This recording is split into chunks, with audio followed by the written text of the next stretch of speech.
14th, 1941. I am now at Alcatraz Island. I guess I should explain why I ended up here, because surely you do not know. I killed that son of a bitch. He was sleeping around with my wife, so I killed him. I knew it was wrong to kill, but looking into his eyes, I knew he didn't have the right to live. Then she started crying. My wife, Scarlett. She said she loved him, so I shot her between the eyes. She bled the same color as her name. People ask me if I regret any of it, and my answer is always no. I was charged with double homicide and first-degree murder and sentenced to life in prison. I was transferred to Fort Leavenworth, where I stayed for exactly 1 week. I left because I killed a guard. I killed him because when I looked into his eyes, he looked like the asshole that slept with my wife. I knew his intentions were to sleep with her. He didn't deserve to live, so I strangled him. Well, that made the warden pretty damn angry, and he decided to send me to the Rock. He said I would hate this god-forbidden place, but I disagree. I'm now sitting in quarantine, which is in the main cell block road. When I got up onto this island, I was immediately stripped and searched. That was fine. I've been through that before. The worst part was the cavity exam. Usually medical examiners would administer it. I guess here in Alcatraz, however, things are a little different. A guard named Frank administered it. What an awkward kid. He must be new. Well, I was cleared. That's when I got to go to the quarantine unit that the other prisoners called Broadway. I stuck one piece of paper in and am using charcoal that I found in quarantine. I am lucky, for now at least. I will soon run out of paper and not be able to write anymore. With this information, I am done writing for a while. When something new happens, I will write further. Sincerely, John Bates.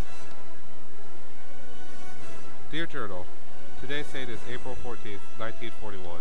I was taken to a classification committee, finally.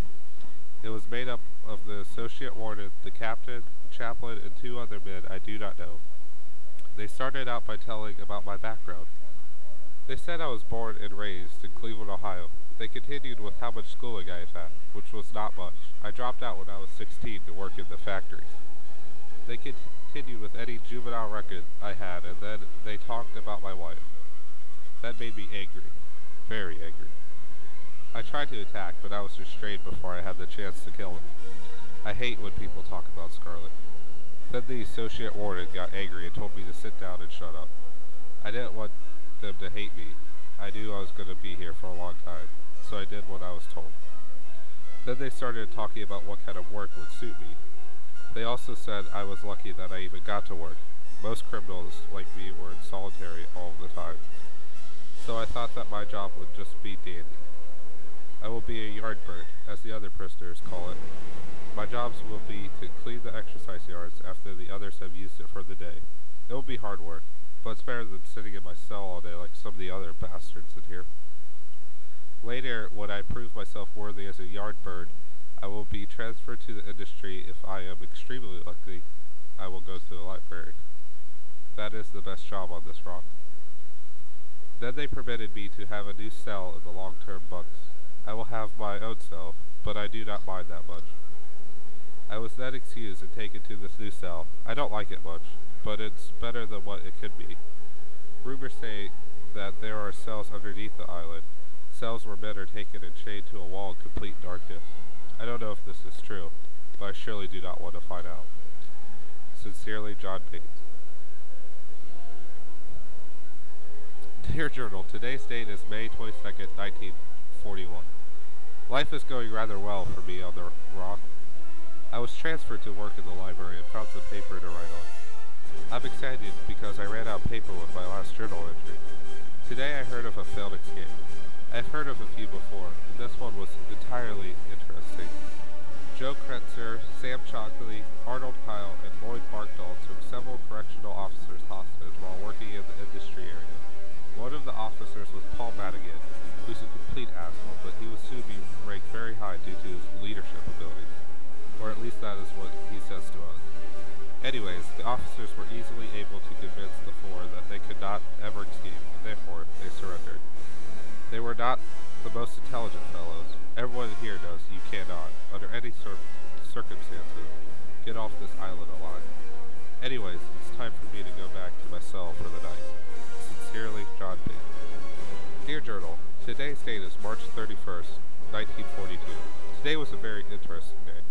I heard about a new man coming to this rock. His name was Robert Stroud, otherwise known as Birdman. I decided to look up some information about him while I was on duty in the library. In 1909, he was convicted of manslaughter and while serving out his sentence on McNeil Island. While there, he viciously attacked another inmate and received more years in prison. In 1916, after being transferred to Fort Leavenworth, he murdered a Leavenworth guard.